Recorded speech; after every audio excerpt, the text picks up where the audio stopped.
Hello sapiens. கடலில் இருக்கிற எல்லா உப்பு தண்ணியும் நல்ல தண்ணியாக மாறிச்சுன்னா என்னாகும்னு என்னைக்காவது யோசிச்சு பார்த்துருக்கீங்களா? இப்போ கடலில் இருக்கிற எல்லா உப்பையும் பிரித்து எடுத்துட்டோம்னா நம்ம பூமி எப்படிப்பட்டதாக மாறி இருக்கும்? தண்ணி பஞ்சங்கிற ஒரு விஷயமே உங்களுக்கு இல்லாமல் இருந்தால் எப்படி இருக்கும்? இப்போ தண்ணி எடுத்துகிட்டு வர ஆற்றுக்கு கிணத்துக்கெல்லாம் போகாமல் கடலுக்கு போய் தண்ணி எடுத்துகிட்டு வர ஒரு சூழல் உருவானா எப்படி இருக்கும்? இப்படி ஒரு விஷயத்தை பண்ணுறதுக்காக நீங்கள் எவ்வளோ பணம் வேணாலும் செலவு பண்ணலான்னு நினைக்கலாம். ஆனால் இதுக்கு உண்மையிலுமே எவ்வளோ பணம் செலவாகும்? உண்மையிலுமே கடலில் இருக்கிற எல்லா உப்பு தண்ணியும் நல்ல தண்ணியாக மாறிச்சுன்னா என்னாகும்?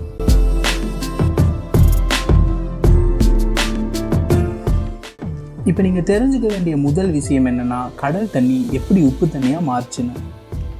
3.8 மில்லியன் வருஷங்களுக்கு முன்னாடி அதிக வெப்பமாக இருந்த பூமியோட மேற்பரப்பு குளிர்ச்சியாக மாறினதுனால பூமியில் இருந்த எல்லா நீராமையும் தண்ணியாக மாறி கடல்ங்கிற ஒரு விஷயம் உருவாயிருக்கு. ஆனால் கடல்கள் உருவான காலகட்டத்தில் கடல்களில் இருந்த தண்ணி எல்லாமே உப்புத்தன்மை இல்லாத நல்ல தண்ணியாக தான் இருந்திருக்கு.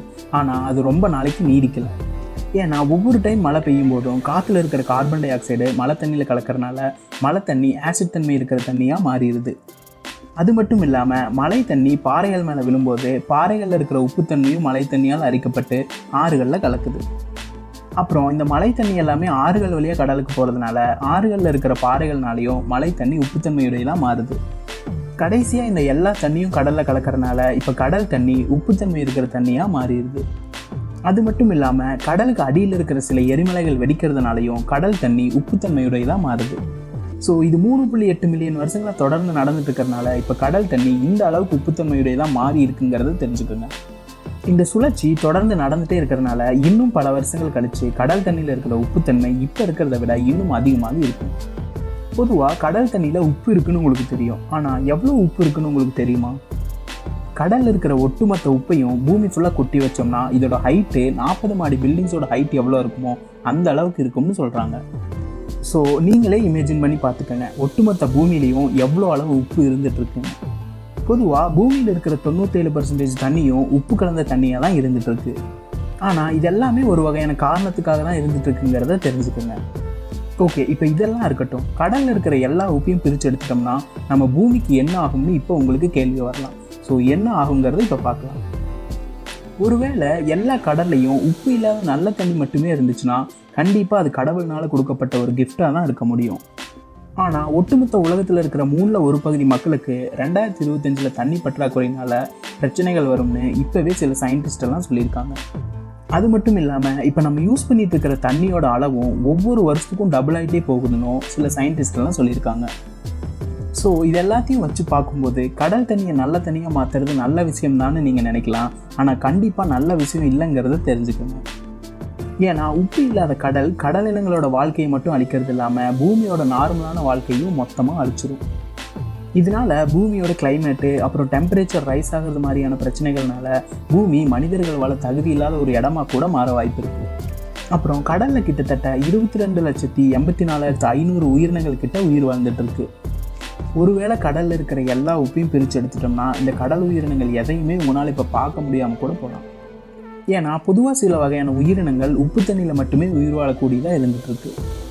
ஆனால் எல்லா உயிரினங்களுமே இந்த மாதிரி இருக்கிறது இல்லை. சால்மன் மாதிரியான மீன்கள் நல்ல தண்ணியிலையும் உயிர் வாழக்கூடியதாக இருந்துகிட்ருக்கு.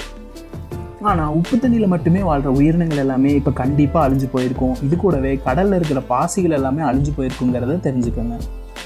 இதனால பூமியில் நடந்துட்டு இருக்கிற ஒளிச்சேர்க்கையில் பாதி ஒளிச்சேர்க்கை இப்போ நடக்காமல் போயிருக்கும்.